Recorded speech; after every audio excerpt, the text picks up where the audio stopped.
بسم الله الرحمن الرحيم الحمد لله رب العالمين والصلاة والسلام على رسول الله صلى الله عليه وعلى آله وصحبه وسلم تسليما كثيرا أما بعد கணியத்துக்குரிய சகோதரர்களே, நல்லறங்கள் ஒவ்வொன்றுக்கும் சதகா தர்மம் எனும் பெயர் பொருந்துமா?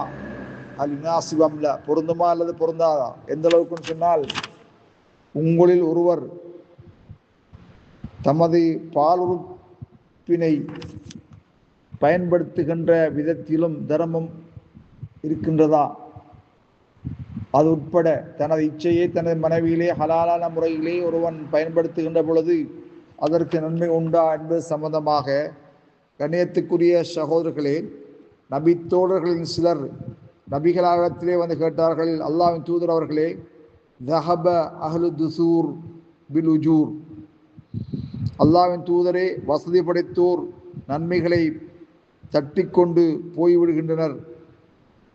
நாங்கள் தொழுதை போன்றே அவர்களும் தொழுகிறார்கள். சல்லூன கமானு சல்லி, நாங்கள் தொழுதை போல அவர்களும் தொழுகிறார்கள்.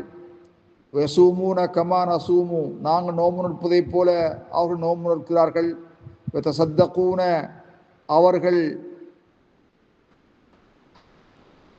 தங்களது அதிகப்படியான செல்வங்களை தான தர்மமாக செய்கின்றனர். இது அவர்கள் மேலதிகமாக செய்யக்கூடிய ஒரு செய்தி. எங்களை விட நாங்கள் ஏழ்மையானவர்கள், வறுமை கோற்றங்கள் வாழ்பவர்கள். ஆகவே அவர்கள் மேலதிகமாக அவருடைய செல்வங்களை வைத்து தர்மம் செய்து உயர்நிலை அடைகின்றார்கள். அவ்வாறு தர்மங்கள் செய்ய எங்களிடம் வசதி இல்லையே என்று சஹாபாக்கள் நபிகளாரிடத்திலே முறையிட்ட பொழுது அதற்கு ஸல்லல்லாஹு அலைஹி வஸல்லம் சொன்னார்கள், நீங்கள் தர்மம் செய்வதற்கான முகாந்திரத்தை அல்லாஹ் உங்களுக்கு ஏற்படுத்தவில்லையா?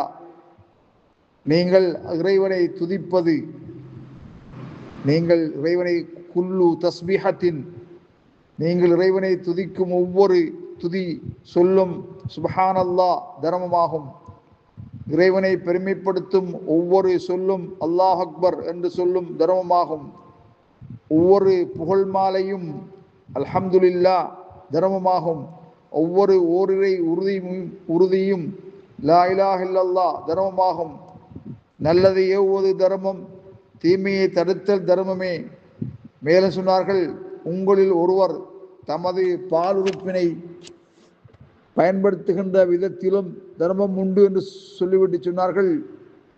சொன்னபோது மக்கள், அந்த மனிதர்கள் கேட்டார்கள், அல்லாஹ்வின் தூதரே, எங்களில் ஒருவர் தம் துணைவியரிடம் இச்சையை தீர்த்து கொள்வதற்கு நன்மை கிடைக்குமா?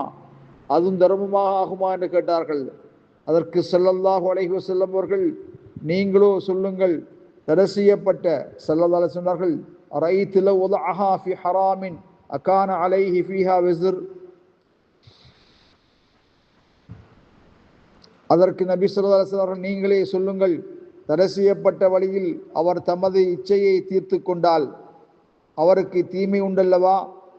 அவ்வாறே அனுமதிக்கப்பட்ட வழியில் அவர் தமது இச்சையை நிறைவேற்றிக் கொள்ளும் போது அதற்காக அவருக்கு நன்மை கிடைக்கவே செய்யும் என்று ஸல்லல்லாஹு அலைஹி வஸல்லம் பதிலளித்தார்கள். கண்ணியத்துக்குரிய சகோதரர்களே, பாதையிலே இருக்கின்ற கற்களை முள்ளுகளை அகற்றுவது தர்மம், நன்மையை ஏவுவது தர்மம், தீமையை விலக்குவது தர்மம். ஆகவே இது போன்ற நல்ல நல்ல காரியங்கள் அனைத்துக்கும் தர்மம் என்ற பெயரை சொல்வதில் தவறு கிடையாது. மார்க்கத்திலே அனுமதிக்கப்பட்டிருக்கிறது. வல்லாஹு அலம் பிஸ்ஸவாப்.